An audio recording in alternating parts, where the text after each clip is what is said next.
J'ai eu le malheur de toucher aux intérêts énergétiques de la multinationale Total.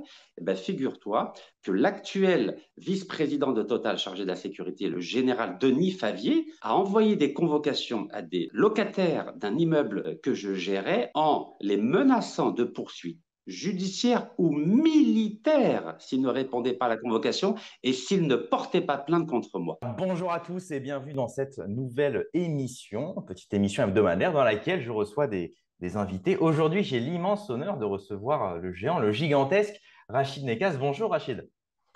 Bonjour, mon cher Cantra. Non, je suis très modeste, très simple, et je te remercie beaucoup pour ton invitation afin de pouvoir m'exprimer librement et partager avec toi et avec les personnes qui me suivent différentes analyses et différentes impressions concernant l'actualité, notamment entre l'Algérie et la France. C'est ça, c'est un vrai plaisir de t'avoir. Alors, je vais faire une petite introduction. Tu pourras me reprendre si jamais il y a des petits zéros ou quoi que ce soit. Voilà. Donc, Rachid Nekaz, entrepreneur et militant franco-algérien, fervent opposant au système politique algérien, souvent qualifié de populiste. Tu t'es fait connaître par tes prises de position radicales et tes actions militantes, allant jusqu'à renoncer à la nationalité française pour te présenter à la présidentielle algérienne. Ancien candidat à cette élection, tu as également été emprisonné pour tes convictions.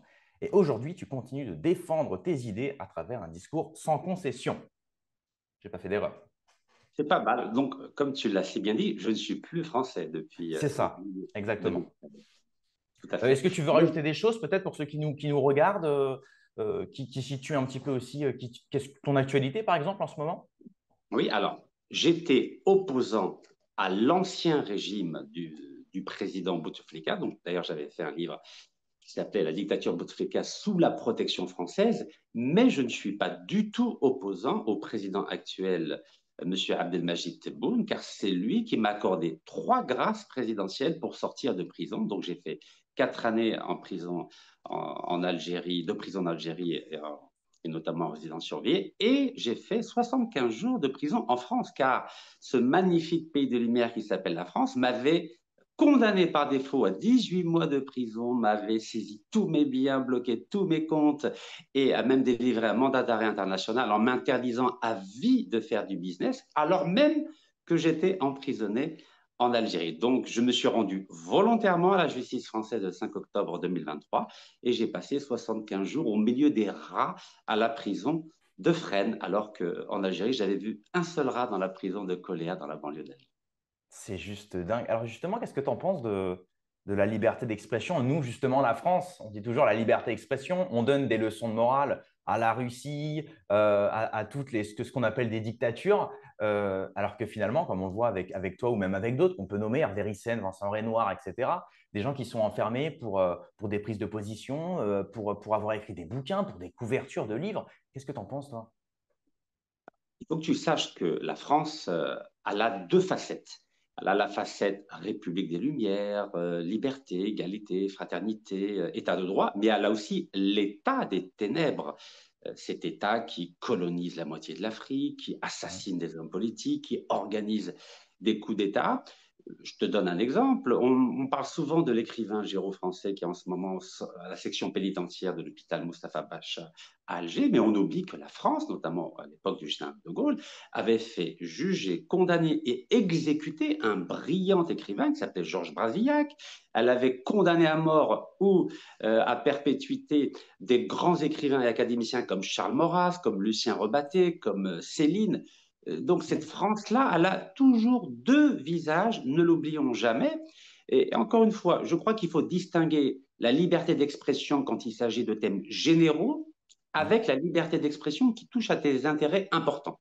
Si tu touches, par exemple, à des intérêts politiques ou financiers ou énergétiques importants, la liberté d'expression n'existe pas. Je te donne un exemple. J'ai eu le malheur de toucher aux intérêts énergétiques de la multinationale Total. Eh ben, figure-toi que l'actuel vice-président de Total chargé de la sécurité, le général Denis Favier, lorsqu'il était en 2013 le patron de la gendarmerie nationale, a envoyé des convocations à des locataires d'un immeuble que je gérais en les menaçant de poursuites judiciaires ou militaires s'ils ne répondaient pas à la convocation et s'ils ne portaient pas plainte contre moi. Donc aujourd'hui, j'ai J'ai porté plainte contre ce général Denis Favier auprès du doyen des juges d'instruction de la Cour d'appel de Paris qui s'appelle M. Cyril Pacaud. Et aujourd'hui, il est mis en examen, ce général. Donc, c'est à cause de lui que j'ai eu tous mes problèmes en France et que j'ai été saisi de tous mes biens. Et aujourd'hui, je réclame 100 millions d'euros à ce monsieur et au groupe Total dont il est vice-président. Ah ouais, là, c'est le gros pactole, hein.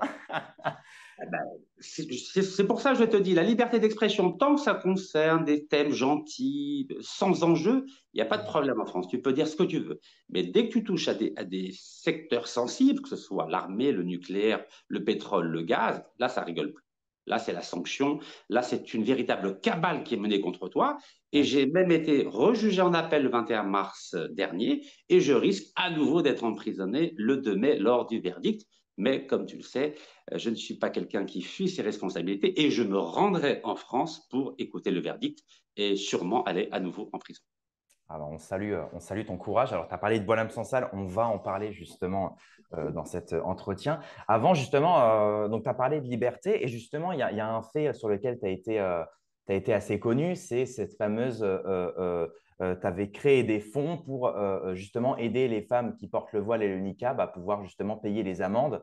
Il y avait ce fameux débat à TPMP qui a fait un petit peu, qui a suscité un petit peu le buzz. Et moi, ce que j'ai bien aimé, c'est que d'un côté, ta position, elle n'est pas du tout.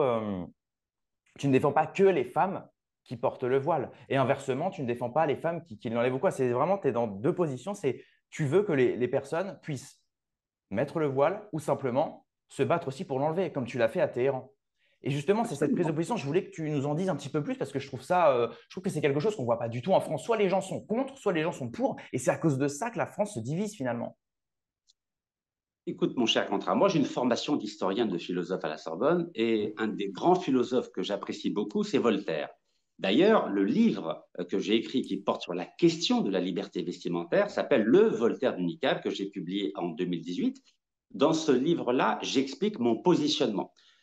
Au XVIIIe siècle, Voltaire avait défendu l'honneur d'un grand protestant qui s'appelait Jean Calas et qui avait été condamné par le tribunal de Toulouse. Il avait été condamné à mort et brûlé parce qu'il était protestant. Et lorsque Voltaire a pris connaissance de cette affaire tragique, lui qui était déiste, il avait dit que je me battrais jusqu'à la mort, en tout cas c'est la formule qu'on lui prête, Ouais. pour défendre la liberté de chaque individu. Et ma position est exactement la même. À titre personnel, je suis contre le port du voile et du niqab, par exemple. En Europe, ma femme, par exemple, est américaine, elle est totalement occidentalisée, elle ne porte ni le voile, ni le niqab, ni le burkini, mais ma position voltairienne est de dire quel que soit l'habit qu'une femme veut porter, il faut la laisser le porter. Donc en Europe, je défends la liberté des femmes de porter le niqab si elles le souhaitent.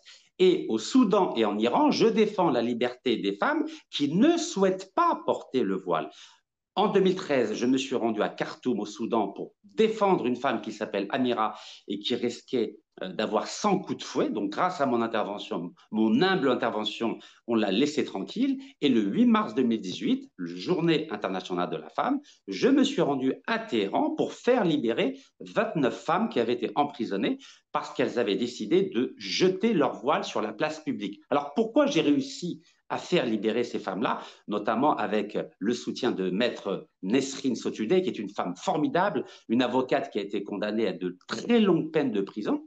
C'est pour une raison très simple, c'est que dans le monde musulman, l'action que j'ai menée en Europe a été très fortement appréciée. Et par respect, il y a le grand ayatollah, c'est-à-dire le doyen des ayatollahs en Iran, qui s'appelle Golpagani, qui, parce que j'avais soutenu la liberté vestimentaire en Europe, avait décidé, suite à mon intervention, de faire libérer, le jour même où je suis arrivé, le 8 mars 2018, ces 29 femmes. Donc, je n'ai pas de double langage. J'ai un principe voltairien que je défends et qui est celui de la liberté d'expression vestimentaire et de religion, quel que soit le pays dans le monde. J'ai même soutenu des 12 jeunes Tibétains et Ouïghours en 2009 qui risquaient d'être condamnés à mort. Et grâce à mon voyage en Chine, notamment avec mon ami et grand militant Jean-Bruno Romégou, nous avons pu faire éviter la condamnation à mort à ces 12 jeunes Ouïghours et Tibétains. Bravo, franchement, Super, j'ai même pas de mots pour. C'est tellement, ça fait tellement bizarre, surtout en France ici. On n'a pas du tout Merci. ce discours-là, quoi. Aujourd'hui, alors si on va autoriser les gens de porter ou non le voile ou d'un style vestimentaire, mais ça va être plus ici pour des questions c'est le grand capital qui va essayer justement d'instaurer des idéologies dans le but de capitaliser dessus. On le voit notamment, par exemple, avec le LGBTisme. On vous fait croire que le LGBTisme, c'est la liberté d'être soi-même, de prôner une sexualité qui serait vraiment la nôtre, mais derrière, on voit effectivement que ça rapporte énormément au lobby pharmacochimique, etc. De même que beaucoup de marques de textiles comme Nike, etc., qui font des voiles pour le sport, qui font des tenues pour les femmes voilées ou des tenues pour les gens en surpoids, etc. Et ils surfent un petit peu justement sur cette fameuse liberté de soyez vous-même, soyez différent des autres, etc. Mais pas du tout pour des questions de liberté, c'est plus pour, encore une fois, bah, capitaliser dessus, ce que je trouve assez triste. Et toi, tu as une version, je trouve, vertueuse et éthique de la question. C'est vraiment admirable. Merci, mon cher Contrat. Moi, j'ai une version classique, à vrai dire, de la liberté. Moi, je crois à l'homme, à la femme et à la liberté sous toutes ses formes, à condition, bien sûr, qu'elle respecte l'ordre public et la liberté des autres. Encore une fois, je suis de formation historien et philosophe, donc je suis très attaché euh, au fondement même de la liberté et du respect les uns à l'égard des autres. Tout ce qui est un peu nouveau, tout ce qui est un peu tout ce qui est un peu innovant en termes de liberté ou en termes de conception sociale, c'est pas ma tasse de thé, je te l'avoue. Ouais. Alors, il y a certains responsables politiques qui se plaignent de ce qu'ils appellent l'islamisation de la société en France. Alors, il y a une hausse du nombre de croyants musulmans en France, il y a le port du voile qui a augmenté, qui passe de 18 à 28 selon une étude de l'INSEE. Alors, comment t'expliques ce retour à la religion, et pas que chez les musulmans, on voit aussi qu'il y a de plus en plus de jeunes qui retournent à l'église. Comment t'expliques ce phénomène et est-ce qu'en Algérie, c'est pareil? Est-ce qu'il y a un retour à la religion ou à l'inverse, est-ce qu'il y a de plus en plus de progrès? Moi, j'avais entendu dire que vers Oran, Alger, tout ça, il y avait de plus en plus de progressisme là-bas. Ils s'ouvraient un petit peu plus à ce qu'on appelle l'occidentalisation du monde. Alors, comme tu le sais, l'Algérie a été colonisée pendant 132 ans. Ça veut dire quoi, colonisation? C'est-à-dire que la France a tout fait pour supprimer la religion musulmane, supprimer la langue kabyle, berbère, supprimer la langue arabe, supprimer l'identité algérienne au sens large du terme, ce qui signifie que 20 ans après l'indépendance qui a eu lieu, donc le 5 juillet 1962, nous avons eu un retour vers l'identité algérienne. L'identité Mhm. algérienne dans sa dimension religieuse, dans sa dimension linguistique, à la fois arabe et tamazir c'est-à-dire berbère. Et autant après l'indépendance, entre 62 et 70, l'Algérie était occidentalisée à cause de cette prégnance de la colonisation française, autant à partir des années fin 70-80, là, il y a eu un retour progressif, notamment au niveau vestimentaire, au niveau de la pratique de la religion musulmane. Et en effet, aujourd'hui, on peut dire que 90%, par exemple, des femmes portent le voile en Algérie, surtout dans l'Algérie profonde, à quelques exceptions près, que ce soit en Kabylie ou dans l'est du pays, par exemple à Annaba ou à Oran ou à Alger. Mais la prégnance de la Ouais. culture musulmane est absolument très importante à l'école, à l'université ou dans les espaces publics. Maintenant, au sujet de la France, comme tu Ouais. le sais, la France est un pays laïque. Cette laïcité, au début, c'était une philosophie. Maintenant, c'est devenu une religion intolérante. C'est qu'au nom de la laïcité, on n'accepte plus les expressions visibles de la religiosité, et notamment au Ouais. sujet des femmes musulmanes. Et maintenant, depuis quelques années, les hommes musulmans, notamment avec le port du camis à l'école. Car cette France républicaine, laïque, qui a combattu 1000 ans de monarchie, qui était étroitement liée à l'Église catholique, ne veut pas entendre parler de religiosité dans Ouais. l'espace public. Et comme ce modèle laïque, ce modèle de la République est en train d'échouer, en France, on a bien vu la crise avec les Gilets jaunes, on voit ces manifestations importantes, notamment au sujet des choix de société. Alors, étant donné cette segmentation des populations, on voit bien qu'en banlieue, par exemple, une majorité des habitants sont ou bien musulmans ou bien africaines, c'est-à-dire D'accord. les Français sont à peine une dizaine de pourcents aujourd'hui dans les banlieues françaises. C'est Donc vrai. cette ghettoisation a produit le même effet que celui qui a été le cas, par exemple, en Algérie, c'est-à-dire une islamisation des mœurs. Mais islamisation, pas en termes de terrorisme ou de violence, non, simplement un retour à des habitudes ancestrales que les populations d'origine nord-africaine connaissaient avant la colonisation française. Mais mon point de vue est différent de celui que tu peux entendre ici ou là. Je suis pour la remigration positive, non seulement des D'accord. Algériens, mais de tous les Africains sur le continent africain. Pourquoi Je crois que la France ou l'Europe n'ont pas besoin des Algériens ou des Africains ou des Nord-Africains en Europe. Alors que le continent africain a besoin de ces enfants, notamment ces enfants de la diaspora. Il y a 5 millions d'Algériens en France. On peut dire qu'il y a à peu près 8 millions de musulmans et 7 millions et demi de noirs. Je pense que ces 15 millions, le continent africain en a vraiment besoin. D'une part, pour développer l'économie et d'autre part, pour consolider l'état de droit et la démocratie. J'ai fait cette remigration positive en 2013 lorsque j'ai renoncé à ma nationalité française afin de pouvoir concourir à l'élection présidentielle d'avril 2014. Aujourd'hui, 11 ans après, malgré mes 4 années de prison et de résidence surveillée en Algérie et mon emprisonnement en France, je suis toujours partisan de cette remigration positive, à commencer par les cadres, car nous avons besoin des cadres pour développer le continent africain. Je sais que ça pourra choquer des personnes qui nous regardent, mais je crois qu'il faut être lucide. La France n'a pas besoin des Français d'origine étrangère. C'est le continent africain qui a besoin de ces gens formidables qui sont habitués à la démocratie, qui sont habitués au libéralisme, j'aimerais dire des mœurs et de l'économie. Et le continent africain, plus que jamais, a besoin de tous ces enfants, aussi bien sur le continent qu'à l'étranger. Et tu penses que ça peut se produire, ça, une rémigration comme ça un jour?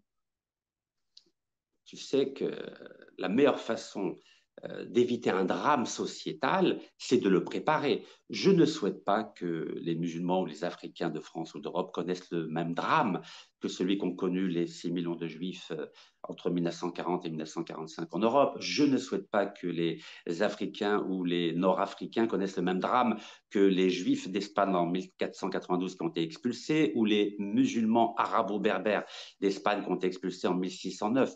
Donc, à un moment donné, l'histoire doit nous apprendre à anticiper des tendances lourdes. Lorsque l'on voit les discours islamophobes de certains hommes politiques français, là je citerai par exemple notre ami Bruno Ouais. Retailleau, qui n'a aucun complexe Mm. à dénigrer les musulmans ou leurs pratiques religieuses, ou par exemple le parti du Rassemblement national qui pointe du doigt, qui stigmatise ces populations-là. Il ne faut pas sortir de Saint-Cyr ou de l'ENA ou de Sciences Po pour comprendre que la présence musulmane ou africaine en France et en Europe, elle est en sursis.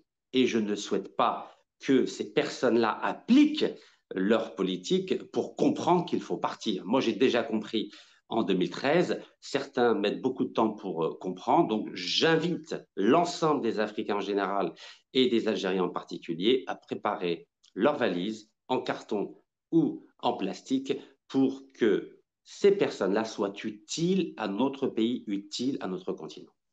Ouais.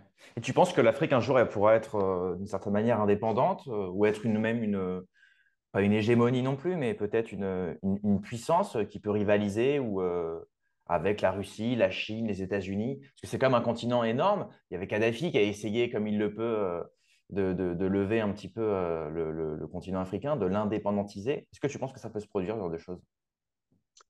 Je vais te citer deux exemples pour essayer de situer les choses entre l'Afrique et le reste du monde.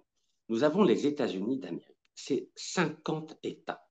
Ouais. Le fait qu'ils aient réussi à s'entendre, à s'unir, ont fait d'eux la première puissance mondiale. Le deuxième exemple, c'est l'Union européenne. Quels que soient ses défauts, cette Union européenne à 27 ou à 29 pays, aux religions différentes, aux régimes politiques différents, aux régimes économiques différents, a réussi à devenir peu ou prou la deux ou troisième puissance économique mondiale. Un seul passeport, une seule monnaie, une liberté totale à l'intérieur, alors que l'Afrique, 55 pays, aux régimes politiques différents, majoritairement des régimes autoritaires, des langues différentes. Il y a plus de 2000 langues vernaculaires, à peu près 50 langues officielles. Nous avons des visas pour passer d'un pays à l'autre. Bref, c'est l'anarchie totale, la division totale, la désunion totale. Si nous réussissons à faire comme les États-Unis d'Amérique, comme l'Union européenne, oui, l'Afrique peut devenir demain la troisième, quatrième ou cinquième puissance mondiale. Aujourd'hui, cette puissance, elle est uniquement au niveau des ressources naturelles, gaz, pétrole, Ouais. fer, or, diamant, phosphate, coltan, etc. Mais son élite, les élites africaines, aujourd'hui, elles ne sont plus en Afrique, elles sont aux États-Unis, au Canada, en Europe, en Australie, en Chine, en Inde. Sans ces élites-là, ces ressources naturelles, elles ne serviront à rien. Il n'y a que les élites qui sont à l'étranger qui seraient en capacité de valoriser Ouais. ces ressources naturelles dans le sous-sol africain. Et une de mes idées que je développe, c'est de faire en sorte que l'ensemble des ressources naturelles soit géré par un seul fonds, un fonds souverain panafricain, et non pas les différents États qui aujourd'hui sont en charge de ces différents pays. Pourquoi? Car la majorité des décideurs politiques de ces 55 États profitent pour eux seuls de ces ressources naturelles, alors il faudrait en faire bénéficier les 1,2 milliard d'habitants. Donc c'est simplement à la Ouais. condition de mettre en place un fonds souverain panafricain qui va gérer collectivement ces ressources naturelles que nous pourrons mettre en place un programme d'infrastructure à l'échelle du continent africain, que ce soit au niveau scolaire, médical, ferroviaire, aérien, au niveau de l'eau, au niveau de l'accès aux services publics les plus élémentaires, l'électricité, le gaz, etc. Sans cela, l'Afrique continuera à être colonisée ou néocolonisée économiquement et toutes ces richesses formidables que le sous-sol nous a données, finalement, ne serviront qu'à alimenter les économies occidentales ou chinoises ou indiennes. Ouais. Quel est le frein, à ton avis, du fait qu'aujourd'hui l'Afrique est quand même toujours dépendante? Alors là, on voit que la France s'y retirait. Maintenant, on voit que la Chine, du côté de l'Afrique de l'Est, pareil, commence à s'y implanter. Qu'est-ce qui fait, à ton avis, quel est le frein justement au fait que l'Afrique n'arrive pas à se développer pour rivaliser justement face à ces puissances? Le premier frein de l'Afrique, ce sont d'abord ses propres peuples qui Ouais. n'arrivent pas à faire émerger des élites politiques qui ont Ouais. vraiment à cœur de défendre les intérêts de leur pays et de leur peuple. Donc la première responsabilité incombe au peuple. La deuxième responsabilité incombe aux dirigeants politiques qui préfèrent placer l'argent de ces ressources naturelles dans les banques panaméennes, suisses, luxembourgeoises ou américaines plutôt que de le réinvestir dans leur pays. Et le troisième frein, ce sont les multinationales étrangères comme Total, comme Shell, comme Gaz de France, qui, elles, continuent d'exploiter ces ressources-là à leur profit exclusivement. Je vous donne un exemple. Total Gabon, par exemple. Total Gabon euh, maîtrise, contrôle 85% du gaz au Gabon. Total au Congo, c'est 70%. Total en Algérie, ça va par exemple de 20% à 65%. Euh, Tant qu'on a des multinationales qui obligent des États, et je prends l'exemple de l'Algérie que je connais très bien, il faut que tu saches qu'en 2018, Total a réussi à faire pression sur le gouvernement algérien, sur les décideurs algériens, en menaçant l'Algérie d'un arbitrage international, notamment en Suisse, si l'Algérie refusait de reconduire pour 25 années supplémentaires un gisement de gaz et ensuite un gisement de pétrole. Alors, il faut savoir que quand une multinationale commence à explorer, à exploiter un gisement, en effet, au début, elle investit des milliards de dollars afin de rendre exploitable un gisement. Donc, c'est tout à fait normal que ces multinationales, de façon générale, puissent avoir un pourcentage élevé. En général, les contrats durent 25 ans, mais normalement, après 25 années d'exploitation, où les infrastructures sont en place, où le gisement fonctionne à plein régime, que ce soit un gisement de gaz ou de pétrole, pourquoi ces multinationales, en l'occurrence Total, continuent à faire pression sur le gouvernement algérien pour obtenir 25 années supplémentaires d'exploitation de ces gisements. Et c'est ce qu'a fait Total à 2 reprises, dans le gisement de TFT, donc pour le gaz, et dans le gisement de Hassi Berkine pour le pétrole. Et l'Algérie ne peut rien faire. Et c'est la raison pour laquelle l'Algérie, depuis 25 ans, a perdu 95% des arbitrages commerciaux internationaux. Et systématiquement, notre pays est obligé de payer des amendes colossales à ces multinationales. Je vous prendrai juste un exemple. C'était il y a une vingtaine d'années avec une toute petite entreprise américaine qui s'appelle Anadarko. L'Algérie était obligée de payer 4,4 milliards de dollars uniquement d'amende. Un peu comme quelqu'un qui ne met pas son ticket de stationnement et qui reçoit une amende à la maison. Ben, l'Algérie, c'est-à-dire le peuple algérien, a dû payer 4,4 milliards de dollars d'amende à une entreprise, ce qui représentait à peu près 200 000 logements pour le peuple algérien. Ça, c'est juste dingue. C'est juste dingue. Alors, pareil, à un moment, donc, tu as été emprisonné en Algérie pour tes actions donc, au gouvernement de Bouteflika, c'est ça? Exactement, tout à fait. Alors, c'était quoi disons, pourquoi tu t'es opposé à ce système-là? Est-ce que c'était contre lui personnellement? Est-ce que c'était contre ces élites algériennes? Alors, il faut savoir que le président Abdelaziz Bouteflika, Ouais. lors de ses 2 premiers mandats, c'est-à-dire entre 1999 et 2009, a un bilan assez positif, il faut le dire. Il a Ok. permis le retour de la paix en Algérie, il a commencé à lancer des grands projets d'infrastructure. Le problème qui s'est posé, c'est à partir de 2012. Il est devenu très malade et lui-même, dans la ville de Sétif, qui est la deuxième ville d'Algérie en termes de population, il avait fait un célèbre discours le 8 mai 2012 en disant Tabjnani, c'est-à-dire que mon époque est révolue, c'est fini pour moi. Malheureusement, son entourage, qui était extrêmement corrompu, Ouais. l'a dissuadé de quitter le pouvoir et en profitant de sa maladie, cette mafia des 40 voleurs, comme je l'ai dénommé, a profité des ressources pétrolières et gazières phénoménales pour les Ah. dilapider, pour se les accaparer et pour servir les intérêts principalement des entreprises françaises comme Lafarge, comme Total, comme BNP, beaucoup d'entreprises comme Alstom, etc. Mm. Donc, je ne me suis pas opposé à l'homme en tant que tel, mais plutôt au système qui gravitait autour de lui, et notamment son frère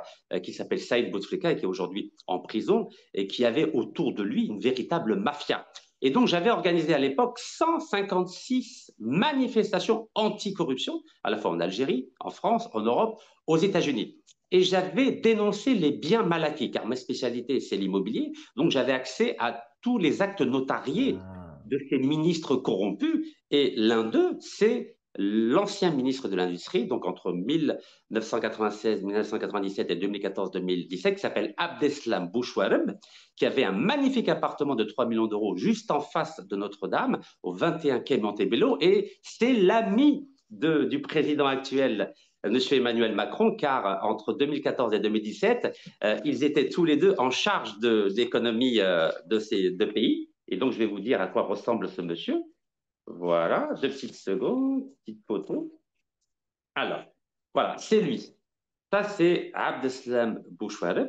Et donc, Ok. grâce à l'amitié qu'il a avec notre ami Emmanuel Macron, eh ben, il Ouais. a demandé à son ami de ne pas être extradé en Algérie, car l'Algérie l'a condamné à 5 peines de 20 années de prison. 5 peines, c'est-à-dire 30 années de prison pour corruption comme détournement de fonds. Regardez, ça, c'est les 2 hommes. Donc, ça, c'est Abdeslam Bouchouareb et ici, c'est Emmanuel Macron. Donc, ils sont très, très, très, très amis. Donc, grâce à l'amitié d'Emmanuel Macron, bah, Abdeslam Bouchouareb est toujours en France en train de profiter de la Côte d'Azur.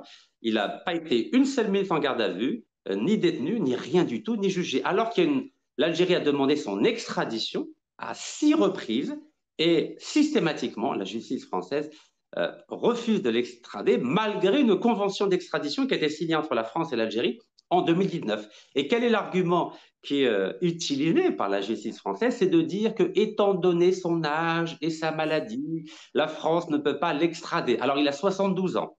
Il n'est pas du tout malade, hein, il est en pleine forme.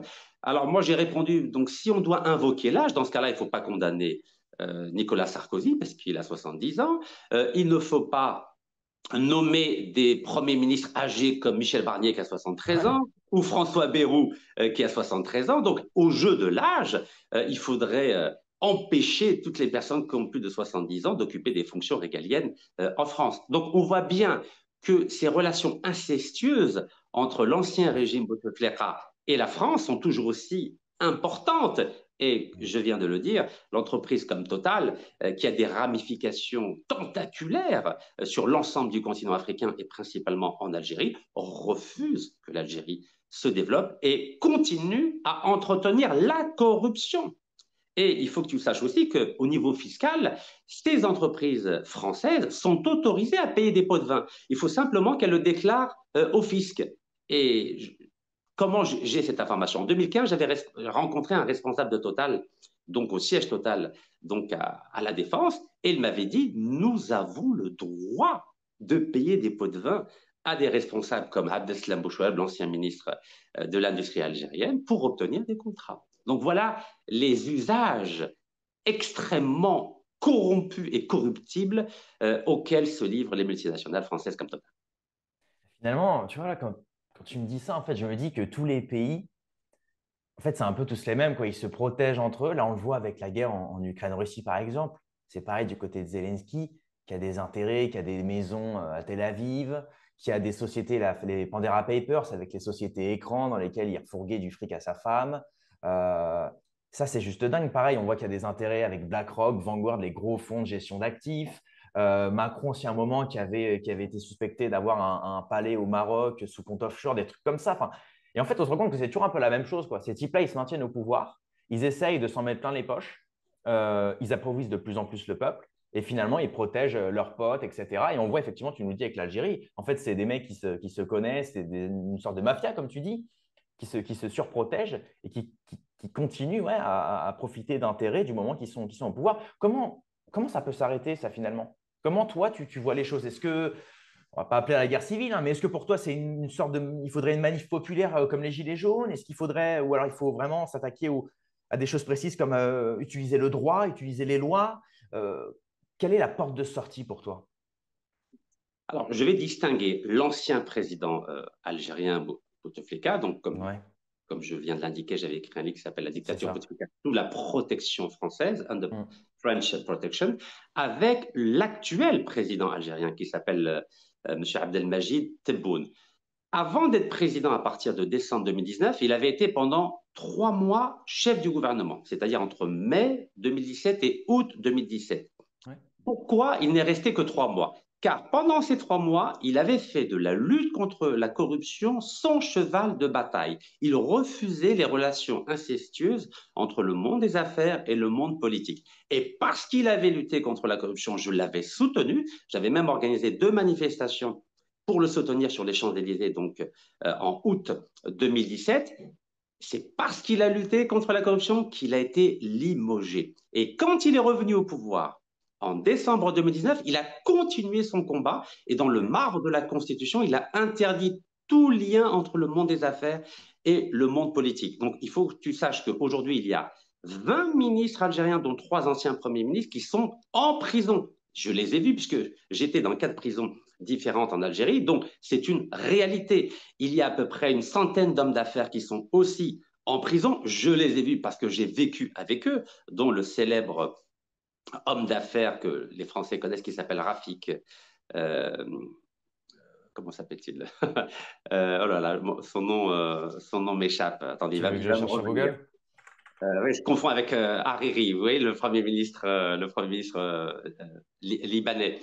Oh là là, c'est fou ça. Il est ministre de Bon, quoi, il va me toi? revenir. Bon, bref, c'est un homme absolument formidable, d'une immense culture. Mais il a été victime de la guerre des clans, donc à partir de 2003 en Algérie, et ça fait plus de 18 ans qu'il est en prison. 18 ans.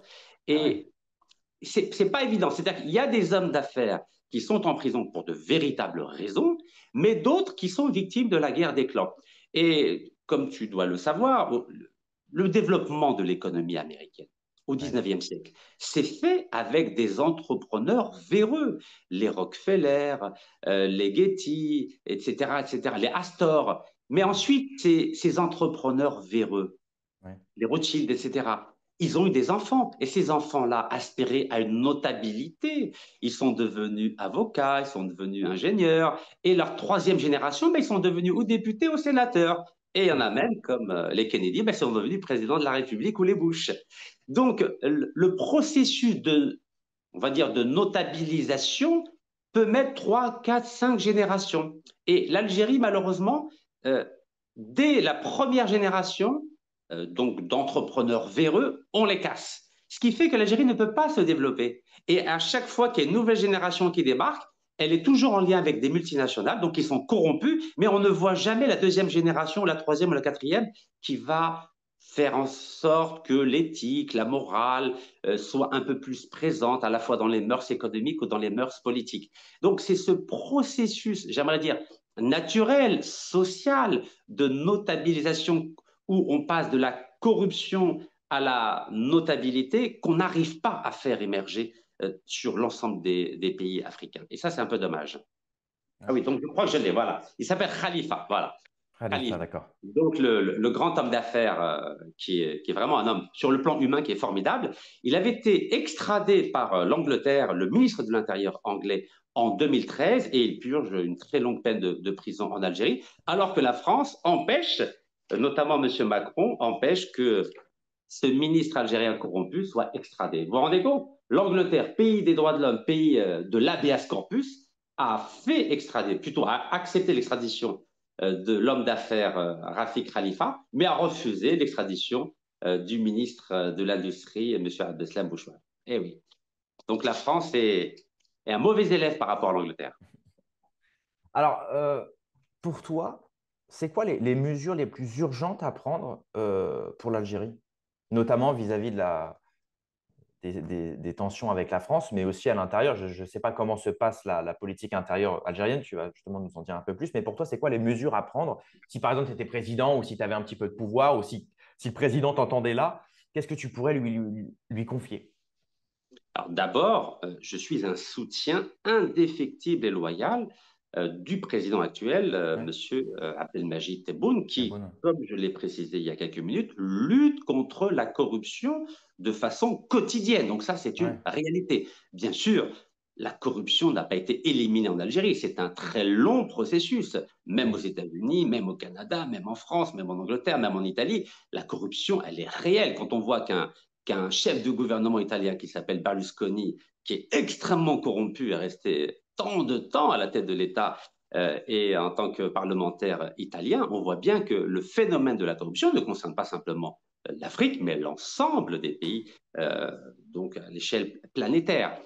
Donc, dans les relations entre la France et l'Algérie, je pense que si la France souhaite que les Algériens retournent en Algérie, car on voit bien que ce soit l'extrême droite ou la droite, il y a une volonté d'expulser à terme ces Algériens. Donc aujourd'hui, ils parlent des OQTF, donc les personnes qui sont frappées d'une obligation de quitter le territoire français. Mais on ne parle pas des 20 000 médecins algériens. Moi, je souhaiterais que M. Retailleau adresse une OQTF aux 20 000 médecins algériens, aux milliers d'informaticiens algériens, aux milliers d'ingénieurs algériens, aux milliers d'universitaires algériens, ouais. à la présidente de l'Institut Pasteur français qui est algérienne, au président de l'Université Dauphine qui est algérien. Pourquoi à chaque fois, quand on parle des Algériens, on parle des personnes vulnérables qui n'ont pas de formation, qui n'ont pas de papier, et on oublie les 300 000 à 500 000 cadres algériens. Donc, Oui, si c'est la vrai. France, Ouais.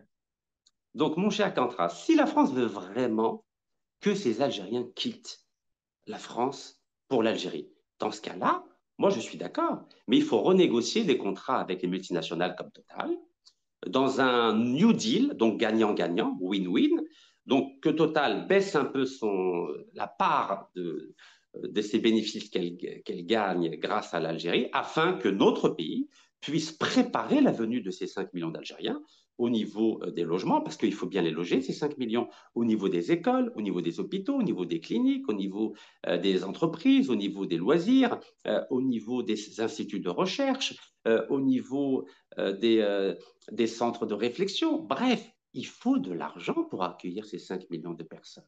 Et donc, si la France est d'accord, moi, je suis tout à fait favorable en tant que citoyen algérien pour redéfinir, redessiner la relation entre la France et l'Algérie. Mais la France doit arrêter de s'ingérer dans les affaires politiques algériennes, dans la justice algérienne. Quand on voit, par exemple, le cas de cet auteur algéro-français, qui est dans le centre pénitentiaire de l'hôpital Mustapha Bacha d'Alger. Donc, Boualem Sansal, hein. Exactement. Et que tous les jours, depuis le 16 novembre, pas un jour, il n'y a pas un homme politique, un journaliste, un intellectuel, un juge ou un ancien ambassadeur qui s'exprime pour faire pression sur la justice algérienne, faire pression sur le président algérien pour le faire libérer. Mais de quoi je me mêle? Quand la France a fait exécuter Georges Brasillac le 6 février 1945, personne n'a dit à la justice française, mais comment se fait-il que vous condamniez à mort et que vous exécutez un écrivain? Quand la France a fait condamner à mort le grand académicien et écrivain et journaliste Charles Maurras, personne n'a dit mais comment se fait-il que ce vieux monsieur qui avait à l'époque 75 ans, vous le mettiez en prison et que vous le condamniez à mort. Donc ce deux poids deux mesures en Algérie, il devient insupportable. Donc je crois que la France doit respecter la souveraineté algérienne. Si elle veut faire des demandes à l'Algérie, elle n'a qu'à le faire au travers des canaux diplomatiques classique, mais en aucune manière lancer des ultimatums, comme M. François Bayrou, le Premier ministre, qui a dit « je donne à l'Algérie 4 à 6 semaines pour récupérer les OQTF ». Mais pourquoi il ne demande pas, M. Bayrou, à Total de cesser de menacer l'Algérie d'arbitrages internationaux lorsque Total a réclamé en 2016 1 milliard de dollars de l'Algérie si elle ne renouvelait pas le contrat de gaz sur le site gazier de TFT? Ça, il n'en parle jamais. Donc, à un moment donné, il faut être cohérent. Moi, je souhaiterais que la France échange le ministre de l'Algérien corrompu, donc Abdeslam Bouchouareb, contre cet auteur algéro-français, Boualem Sansal, qui tous les deux étaient au ministère de l'Industrie en Algérie en 1996 et 1997. Abdeslam Bouchouareb était le ministre, et avant d'être auteur à partir de 1999, Boualem Sansal était son directeur central de l'industrie. Et ces deux hommes avaient une mission, c'était de normaliser les relations entre l'Algérie et Tel Aviv. C'était ça leur véritable fonction. Ah, d'accord. Voilà. Alors, t'en Et penses quoi justement de Boualem Sansal, toi? alors, Boualem Sansal Parce que ça a fait quand même travaillé assez polémique, hein. On a vu même qu'il était assez proche à un moment. Il avait fait une courte parole au dîner du CRIF, il me semble, où justement il avait taquiné un petit peu. Enfin, bon voilà, il y a des choses, même il a dit des choses sur le Maroc et l'Algérie. C'est vrai qu'on dirait qu'il y avait une sorte de mépris ou je sais pas, une sorte de dégoût ou de. Qu'est-ce que tu en penses, toi? car ce monsieur, figure-toi qu'il profite d'une retraite du gouvernement algérien, puisqu'il était pendant de longues années au ministère de l'Industrie. D'ailleurs, on se pose la question de savoir comment les services secrets algériens ont pu laisser un homme Ouais, qui, au sein du gouvernement algérien, donc il négociait les contrats directement avec les entreprises étrangères, dont principalement les entreprises françaises. On se demande comment on a pu laisser ce monsieur occuper des fonctions aussi importantes. Donc, ouais. depuis 99, il a une autre casquette. C'est la casquette d'écrivain, comme moi. Comme tu sais, moi, j'ai publié 6 livres. À aucun moment, la France n'a parlé de moi lorsque j'étais bloqué pendant 4 ans en Algérie. Pas un homme politique, pas un journaliste, pas un intellectuel, pas un diplomate, pas un juge n'a parlé de moi. Ouais. Alors, je suis né en France, j'étais 40 ans français. Ce monsieur, il est français depuis quelques mois et nous avons toute l'intelligentsia française qui le défend matin, midi et soir. Alors, en effet, quand on s'appelle Rachid Nekaz et qu'on veut renégocier les contrats de gaz et de pétrole avec Total, évidemment, vous n'allez pas voir un journaliste ou un homme politique ou un diplomate vouloir me défendre. Mais comme ce monsieur veut fermer toutes les mosquées, vous savez qu'il a déclaré qu'il voulait fermer toutes C'est les mosquées. ça. Il a déclaré que la moitié de l'Algérie était marocaine. Il a déclaré qu'il fallait absolument combattre toutes les associations à connotation musulmane en France. C'est ça. Bref, Ouais. ce Il a même monsieur, dit, je crois, au CRIF, il a dit qu'il passait beaucoup de temps dans les synagogues. Enfin, c'est vraiment, il a des déclarations, c'est vrai, assez hallucinantes, hein. ben, il a été élevé dans une synagogue pendant 10 ans, c'est lui-même qui le dit. Alors moi, j'ai aucun problème avec les juifs. Vous savez, nous, dans la religion musulmane, on respecte ce qu'on appelle Ahl el-Kitab, c'est-à-dire les gens du livre, que vous soyez chrétien, musulman Tout à fait. ou juif, il n'y a aucun problème. Le problème se pose quand? Il se pose quand vous avez un État à la tête duquel vous avez un génocidaire qui s'appelle Netanyahou, qui a sur la conscience 50 000 morts directs et 190 000 morts en indirect, c'est pas moi qui le dis, c'est le New York Times, qui sont morts de famine, de malnutrition, Ah, d'absence de soins. bien sûr. Et monsieur est frappé d'un mandat d'arrêt international quand on défend un État à la tête duquel il y a un homme politique génocidaire et frappé d'un mandat d'arrêt international et qui est soutenu par cet homme avec lequel il veut normaliser les relations, là, c'est pas possible. C'est Et clair. aucun Algérien ne peut soutenir un homme qui défend ce génocidaire. Aucun Algérien. Et même le Maroc, même au Maroc, où Ouais. pourtant le ministre des Affaires étrangères, M. Bourita, est tellement fier d'avoir normalisé les relations du Maroc avec ce génocidaire Netanyahou, vous verrez que 90% des Marocains sont contre cette normalisation. Car Ouais. ce n'est pas possible d'avoir des relations avec un homme qui massacre des populations civiles. On n'est pas en guerre. La guerre, c'est deux armées qui s'affrontent. Là, ce n'est pas deux armées qui s'affrontent. Nous avons un génocidaire qui utilise toute la force militaire d'un État contre des populations civiles totalement désarmées. Ça, ce n'est pas possible. Et lorsque cet auteur algéro-français, qui est un agent de normalisation avec Tel Aviv, tient des propos aussi graves, c'est tout à fait normal qu'il puisse rendre des comptes à la justice algérienne. Il a été condamné à 5 ans de prison. Pour ma part, j'ai été condamné à 3 peines, 5 ans, 1 an et 6 mois. Je n'ai pas pleuré, j'assume ces détentions, quand bien même à titre personnel, je les considère comme injustes, mais c'est le combat. Chaque écrivain, chaque journaliste, chaque homme politique sait qu'en tenant certains propos, en dérangeant certains intérêts, on risque de passer par la case prison. Il faut assumer et ne pas pleurer. Je me suis rendu volontairement en Algérie pour aller en prison. Je me suis rendu volontairement en France pour aller en prison. Je ne suis pas un lâche comme Abdeslam Bouchouareb, ministre de l'Industrie, qui refuse de purger sa peine de prison en Algérie. Et je ne suis pas un lâche comme l'auteur algéro-français Kamel Daoud, qui a peur de rendre des comptes à la justice algérienne. C'est totalement scandaleux. Et toi, si tu étais président de l'Algérie, tu aurais fait quoi avec le cas Boualem Sansal? Comment tu aurais réagi? Alors, si j'étais président algérien, vu la pression qu'il y a contre l'Algérie, ben, Ouais. j'aurais fait une chose extrêmement simple. Hum. J'aurais échangé, attendez, je vais vous montrer, j'aurais demandé à la France d'échanger Boualem Sansal contre son patron, Abdeslam Bouchouareb. Je ne sais pas si tu as suivi, en août 2024, Ouais. il y a eu des échanges de prisonniers, 24 prisonniers qui ont été échangés entre la Russie et les États-Unis d'Amérique. Ouais. Donc j'aurais fait exactement la même chose. Lui, c'est un simple sous-fifre de ce monsieur. Le big boss, c'est Abdeslam Bouchouareb, c'était lui son ministre. Donc, j'aurais fait un échange de prisonniers. Alors, certains Algériens m'ont dit, oui, mais on ne peut pas échanger un Algérien contre un Algérien. Bien sûr que si. Les Russes ont échangé un Russe contre un Russe.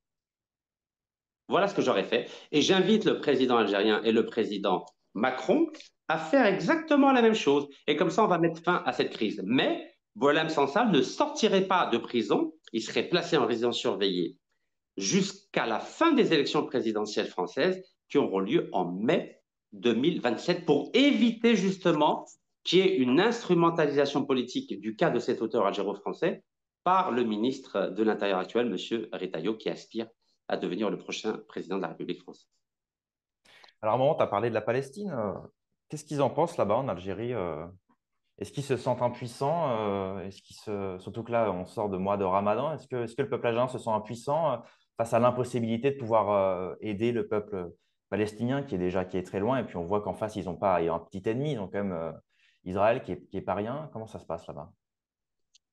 Il faut que tu saches que la quasi-totalité du peuple algérien soutient la cause palestinienne Ouais. pour que la Palestine puisse avoir un État comme n'importe quel peuple dans le monde. Nous-mêmes, pendant la colonisation, nous aspirions à avoir un État indépendant, libre et souverain. Et évidemment, depuis 62 que nous sommes indépendants, nous souhaitons que la Palestine puisse avoir elle aussi son propre État.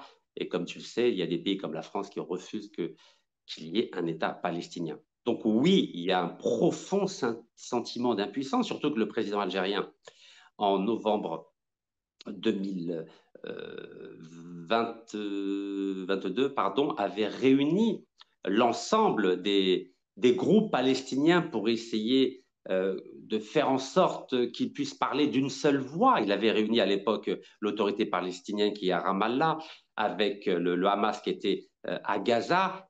Et malheureusement, tous ces efforts diplomatiques qu'a fait le président algérien ont été réduits à néant à cause de ce qui s'est passé le 7 octobre. Donc oui, il y a un profond sentiment d'impuissance. Comme tu le sais, Israël est une puissance nucléaire et il n'y a aucun pays musulman en dehors du Pakistan qui est une puissance nucléaire, mais le Pakistan est loin de la Palestine. Il se sent un peu étranger à la Palestine.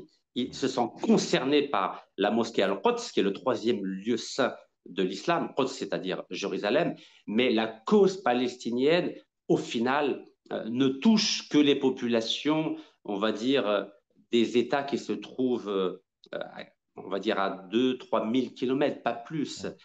Pour l'Indonésie, c'est loin, pour le Pakistan, c'est loin, et même pour l'Iran, c'est loin, car les Iraniens sont des Perses, les Palestiniens sont considérés comme des Arabes. En dehors de l'instrumentalisation politique, l'Iran n'a aucun intérêt, au final, à avoir un État palestinien, si ce n'est pour amuser la galerie. Bref, il y a un vrai sentiment d'impuissance et l'idéal, c'est qu'un jour, les États-Unis acceptent le principe d'un État palestinien et si les Américains l'acceptent, et j'ai fait une proposition en ce sens où j'ai proposé de séparer la partie nord de la Palestine, là où il y a Ramallah, de la partie sud, là où il y a Gaza. On sait qu'aujourd'hui, que tant que Gaza est géré par le Hamas, les Américains s'opposeront toujours à la création d'un État palestinien. Donc j'ai proposé de faire le même modèle que celui qu'il y a eu à partir de 1949 jusqu'à 1990, c'est-à-dire l'Allemagne qui était divisée en deux, la République fédérale d'Allemagne et la République démocratique d'Allemagne. Donc moi je propose que la Palestine du Nord, avec l'autorité palestinienne, soit le premier État palestinien. Et je crois que si nous séparons le nord de la Palestine avec le sud de la Palestine, je crois que les Américains ne s'y opposeront pas. Et dans un deuxième temps, lorsque le Hamas sera déchargé de la gestion de Gaza, on pourrait envisager la création d'un deuxième État palestinien à Gaza, mais sans le Hamas. Et dans un troisième temps, la réunification des deux Palestines, comme cela s'est fait à partir de 1990 pour l'Allemagne, qui a vu la réunification de la RFA et de la RDA. Donc je crois que pour régler ce problème géopolitique, il faut y aller par petites touches. On ne peut pas exiger maintenant un État palestinien sur les deux zones, le nord et le sud palestinien, c'est-à-dire Gaza. Il faut aller doucement, il faut tenir compte du drame du 7 octobre de façon à pouvoir mettre fin à cette tragédie des populations civiles, notamment les 2,2 millions de Palestiniens qui sont totalement abandonnés dans la bande de Gaza. C'est clair. Et comment t'expliques qu'en France, il y ait autant de, que ce soit nos politiciens, les grandes instances, même les grands médias, journaux, tout ça, sont complètement sionistes. Je vais être cru, ils sont complètement sionistes. Il y a même pas de, on ne voit pas des plateaux télé donner la parole à des Palestiniens ou à des représentants palestiniens. Ils donnent toujours la parole. Voilà, on allume CNews le soir. Bon, bah, on a Golnadel, Elisabeth Lévy, Julien Drey, Cohn-Bendit. Voilà. On n'a que des gens qui prônent ou qui sont sionistes ou alors qui prônent justement une politique favorable à celle de Netanyahou. Comment t'expliques qu'en France, il y ait autant peu d'antisionisme, enfin, qu'on donne si peu la parole à l'antisionisme, et même ne serait-ce que la parole aux Palestiniens? Alors, je vais apporter une petite précision. Ouais. Je prends l'exemple de l'Algérie. L'Algérie, en tout cas par la voix de son président, serait Ouais. d'accord pour engager des relations diplomatiques avec Tel Aviv à la Ouais. condition d'avoir un État palestinien. Voici ce que demande la majorité des pays arabes ou des pays dits arabes ou des pays musulmans. Ouais. Donc, les Arabes ou les musulmans n'ont pas un problème avec les Juifs en général, ils ont un problème Bien avec sûr. Netanyahou, chef génocidaire d'Israël, Ouais. qui massacre des populations civiles. Et les Juifs de France, qui, pour la majorité, sont ou des intellectuels, ou des journalistes, ou des commerçants. Sur le plan personnel, ils sont très sympas. Mais ils considèrent qu'ils ont le devoir de soutenir coûte que coûte le génocidaire Netanyahou. Et Ouais. ils en font une affaire existentielle, à tort ou à raison. Pour eux, c'est à raison, et pour nous, c'est à tort. Sur le plan moral, sur le plan éthique, il est absolument impossible de soutenir l'action Ouais, ouais. génocidaire de Netanyahou. N'importe quel individu normalement constitué dirait la même chose. Et là, je tiens à faire un distinguo entre les journalistes ou les intellectuels américains, que je connais bien, car je vis partiellement aux États-Unis avec ma femme et mon fils. J'ai de très bons amis juifs américains qui s'opposent, mais fermement, C'est à la ça. politique génocidaire de Même en Netanyahou. Israël, on voit que récemment, il y avait eu des manifestations contre Netanyahou. C'est Oui, juste dingue. il y a eu 500 000 manifestations, 500 Ouais. 000 manifestants, pardon, en Israël contre la politique de Netanyahou qui veut brader la justice israélienne, notamment en diminuant les pouvoirs de la Cour suprême. Mais en France, on n'est pas dans la nuance. Quand vous voyez des intellectuels, ou en tout cas des pseudo-intellectuels comme Bernard-Henri Lévy, qui, derrière des formules sémantiques hasardeuses ou Ouais. biaisées, essaie de dire oui, mais nous devons soutenir l'action de Netanyahou car nous n'avons pas le choix. Au final, c'est ça. C'est là où on voit la dimension sophistique des intellectuels français. Je prends un autre exemple. Ouais, Regardez, vous connaissez Alain Finkielkraut, bien sûr. l'académicien français de culture hébraïque. Alain Finkielkraut, qui est brillant sur le plan intellectuel, il faut le dire. Il avait publié un livre qui s'appelle La défaite de la pensée que je montre ici, donc chez Gallimard. Et qu'est-ce qu'il disait notre cher Alain Finkielkraut? Donc c'était en 87. Il Ouais. parlait de défaite de la pensée. Mais en gros, il reprochait à l'intelligentsia française de ne pas être courageuse, de ne pas défendre les vertus de la rationalité, les vertus de l'éthique, les vertus de la responsabilité. Mais que se passe-t-il 40 ans après? Alain Finkielkraut est devenu une caricature. Ce qu'il reprochait à l'intelligentsia française, il en est devenu lui-même auteur de la défaite de la pensée, la défaite de la morale, la défaite de la rationalité, la défaite de la logique humaine et de la légalité internationale. Et c'est ça le drame des Juifs de Ouais. France. Les Juifs de France ont perdu leur âme. Je ne parle pas de la totalité des Juifs de France, je parle des acteurs, à la fois médiatiques, intellectuels, politiques, diplomatiques. Ils ont perdu leur âme en ne condamnant pas l'action génocidaire de Netanyahou à Gaza. Et C'est très ça, juste. l'histoire va le retenir. Ah bah, c'est clair. Puis tu as parlé de Bernard-Henri Lévy qui disait oui, qu'il faut soutenir quand même Netanyahou, etc. Et là, j'en reviens justement au début où je disais que certains penseurs et même certains politiciens disaient qu'il y avait de l'islamisation en France. Ils jouent sur ça, en fait. Ils disent oui, mais regardez, Netanyahou, il ne combat pas les Palestiniens, il combat l'islamisme, c'est le Hamas, ce sont les mêmes qui ont fait le Bataclan, etc. Tout de suite, ils nous ramènent toujours à ça. Ils ramènent une population civile qui se fait martyriser depuis 75 ans. Il l'amalgame avec des groupes terroristes commandités, formés, etc. Minorité en plus, c'est des types qui sont partis avec des kalachnikovs. Et puis pareil, après, il faut remonter dans l'histoire des réseaux qui étaient derrière, etc. Et c'est un amalgame que je trouve, moi, malhonnête et malsain parce que je pense qu'ils ne sont pas cons, ces intellectuels. Ils savent très bien, en réalité, qu'ils font exprès de faire cet amalgame pour créer des tensions. Ils créent des tensions. Et aujourd'hui, la France n'a jamais été aussi fragmentée qu'aujourd'hui, quoi. Aujourd'hui, les gens de gauche insultent les gens de droite, les gens de droite insultent les gens de gauche. On voit que même il y a des gens qui se font passer à tabac. Euh, Moi, franchement, ça me dépite. Et justement, c'est ce que j'essaie de faire avec ma chaîne. J'essaie de créer du dialogue, de dire que vous soyez à gauche, que vous soyez à droite, on s'en fiche. Le but, c'est de s'entendre sur une cause commune, celle de sauver la France, de retrouver notre souveraineté, de se battre contre une forme de mondialisme qui veut nous restreindre dans nos libertés. Et justement, là, c'est un peu une de mes dernières questions. C'est est-ce que pour toi, la réconciliation nationale, elle est possible? Alors aujourd'hui, on est passé de l'extrême droite, donc le parti de Jean-Marie Le Pen, Oui, qui avait été mis au banc de la vie politique française. On a fait un basculement vers l'extrême gauche et aujourd'hui, c'est l'extrême gauche qui est au banc de la vie politique française oui. depuis notamment le 7 octobre. 7 Alors que les octobre. choses soient claires, je suis algérien, je suis musulman, et Oui, lorsqu'il y a eu l'attaque terroriste du Hamas du 7 octobre 2023, je l'ai condamné, car je distingue le Hamas, qui est un mouvement de résistance, oui, avec l'attaque terroriste du 7 octobre. Ce oui. sont deux choses différentes. Et ça, il faut le dire. Et en tant que musulman et en tant qu'Algérien, je l'assume. Car le mouvement de résistance palestinien est totalement légitime, de la même façon que le mouvement de résistance algérien, le FLN, était totalement légitime.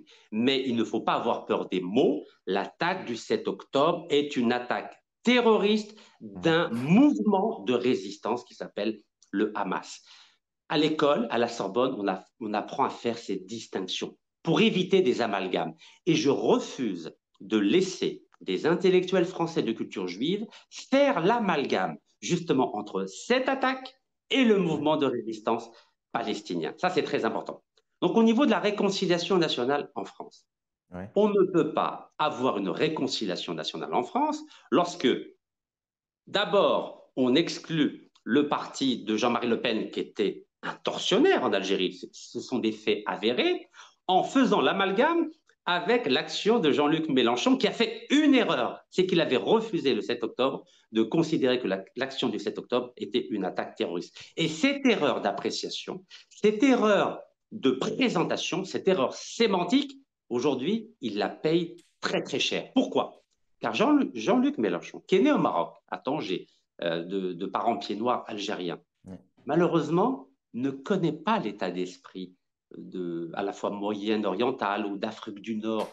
Et je crois qu'il s'est laissé avoir, il s'est fait avoir Ouais. par un entourage qui ne maîtrisait pas les éléments de langage. Il aurait très bien pu dire que cette attaque du 7 octobre était une attaque terroriste, mais le Hamas reste malgré tout un mouvement de résistance. Et pour rebondir sur ce que tu as dit tout à l'heure, Oui. il faut savoir que Netanyahou a toujours soutenu le Hamas. C'est Netanyahou qui laisse un avion qatari tous les mois arriver à Gaza, Ouais. apporter l'argent, les millions de dollars pour payer les fonctionnaires du Hamas à Gaza. Il C'est faut le ça. dire, ça. C'est que Netanyahou a toujours fait cette stratégie qui est de diviser le mouvement national palestinien pour pas qu'il y ait d'unité entre les factions de l'autorité palestinienne, c'est-à-dire du Fatah, et le groupe du Hamas.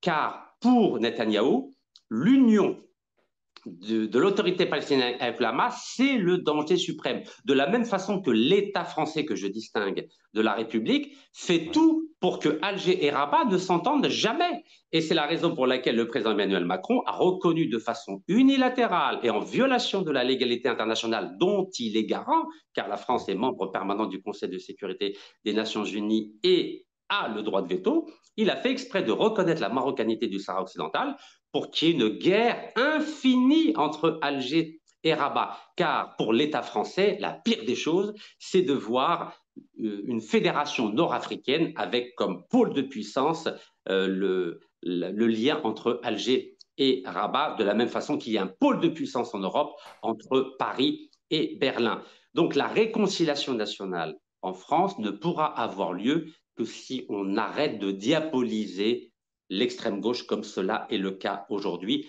et faire Ouais. en sorte qu'on ne joue pas les pompiers pyromanes aussi bien à l'intérieur du pays que dans la zone nord-africaine. Et comme je l'ai rappelé tout à l'heure, il y a une très forte minorité nord-africaine en France qui est entre 7 et 8 millions de personnes. Donc si on ne veut pas jouer avec le feu, je pense qu'il faut apaiser les choses et que les intellectuels français, les hommes politiques français et les médias français jouent leur rôle d'apaisement. Car si ils ne jouent pas ce rôle d'apaisement, il est à C'est ça. prévoir la même tragédie que celle que la France a connue en 1940 avec l'expulsion massive des Juifs français après leur dénaturalisation. C'est ça. Et je reviens même sur la diabolisation de la gauche. Ce qui est marrant, c'est qu'à l'époque, le CRIF qui vilipendait le RN et les partis de droite, maintenant fait complètement l'inverse. Depuis que Bardella s'est rendu en Israël, le CRIF, bon, ils n'ont pas vraiment accepté, mais ils commencent à dire plus ou moins que ça y est, le RN, il est rentré dans le cercle de l'acceptation. Et maintenant, c'est la gauche qui vilipende, etc. On l'a vu même Bardella qui fait la bise à Meir Habib. Meir Habib qui d'ailleurs a été député alors qu'il est binational franco-israélien. Ça, c'est un truc de dingue, quoi. C'est juste un truc de dingue. Et je voulais revenir sur la question israélienne. Qu'est-ce que tu penses justement de Trump et de ses positions sur le conflit israélo-palestinien? Est-ce que même ses propos sur la déportation des Palestiniens dans d'autres pays arabes pour reconstruire quelque chose? Son soutien à Netanyahou? On voit les financements de Trump. On sait qu'un des premiers financiers de Trump, c'est la femme de Sheldon Alston qui est décédée depuis, mais qui est la plus grande fortune israélienne. On a du mal à se dire que Trump il joue le rôle de l'antisioniste qui va peut-être aider les Palestiniens, même si on a envie d'y croire finalement. Qu'est-ce que tu en penses, toi, justement? Je te dis ça parce que comme tu es un petit peu aux États-Unis, peut-être que tu as une vision des choses, une perception des choses différente ou plus éclairée. Alors, Trump, il y a plusieurs séquences. La première séquence, c'est lorsqu'il a été élu en novembre 2024, Ouais, il avait averti les Israéliens et les Palestiniens que s'il n'y avait pas la paix au moment où il entrait à la Maison-Blanche, c'est-à-dire le 20 janvier 2025, il allait se fâcher. ouais, Donc, pour la première étape, il a réussi son coup. Il y a eu un cessez-le-feu. Ce cessez-le-feu a été permis grâce aux menaces de Donald Trump.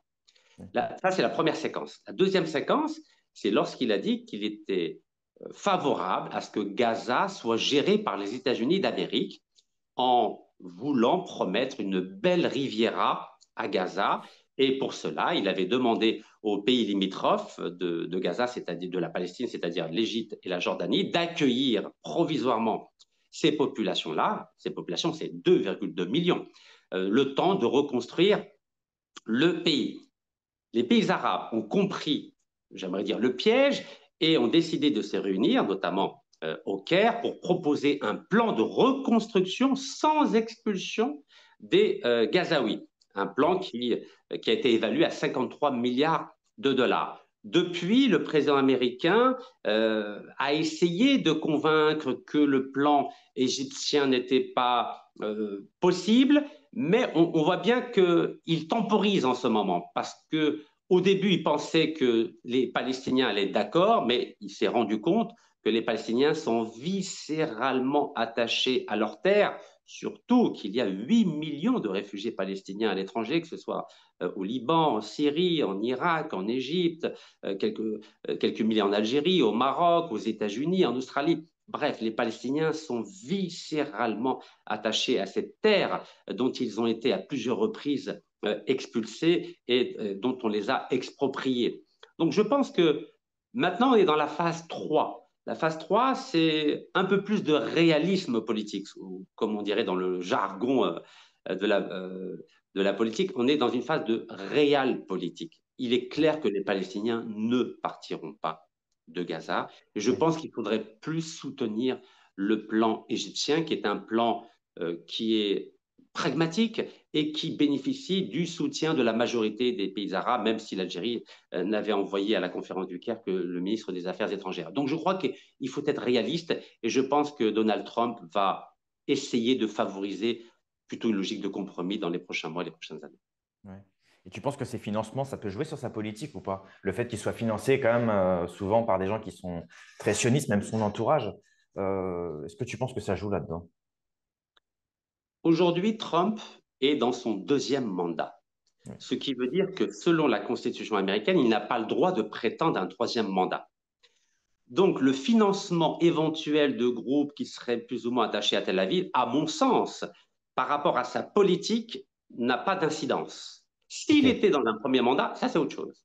Mais à partir du moment où il est dans son deuxième et dernier mandat, je pense que c'est pas ça qui l'intéresse. Je pense que sa priorité aujourd'hui, c'est comment il peut gagner le Groenland dans sa future rivalité avec la Russie et ensuite avec la Chine. Je crois que c'est sa vraie priorité. Gaza, pour lui, c'est vraiment pas important. C'est vrai qu'il y a des gisements offshore en gaz, sur la côte méditerranéenne, donc au large de Gaza, mais sur le plan géostratégique, sur le plan énergétique, les États-Unis n'ont pas besoin de Gaza. C'est simplement pour répondre aux attentes des 6 millions de juifs américains qui voudraient que l'État d'Israël soit un peu plus sécurisé, surtout après l'attaque du 7 octobre, même s'il y a de nombreuses sources qui disent que Tel Aviv était au courant bien avant le 7 octobre qu'il y aurait Ouais. une attaque et ils ont utilisé cette attaque pour justement se débarrasser une bonne fois pour toutes du problème de Gaza et en favorisant l'expulsion des 2,2 millions de Gazaouis vers l'Égypte, mais l'Égypte a eu l'intelligence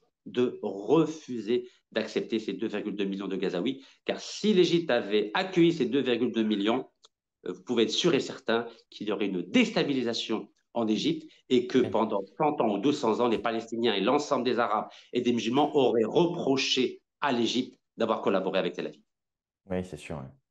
Eh ben, écoute, je pense qu'on a clos tous les sujets que je voulais aborder. Est-ce que tu veux peut-être dire un dernier mot je te laisse la parole. Si tu veux aussi parler de tes écrits et de ton actualité, si les gens veulent te suivre sur les réseaux sociaux ou si tu as un site internet, quelque chose comme ça. Eh ben, d'abord, je voulais te remercier pour ton invitation et À pour toi. cette interview où tu m'as permis de m'exprimer librement sur les C'est différents ça. thèmes. Et certains sont extrêmement sensibles, que ce soit la question de Tel Aviv, de la Palestine, de l'Algérie, de la France ou du Maroc.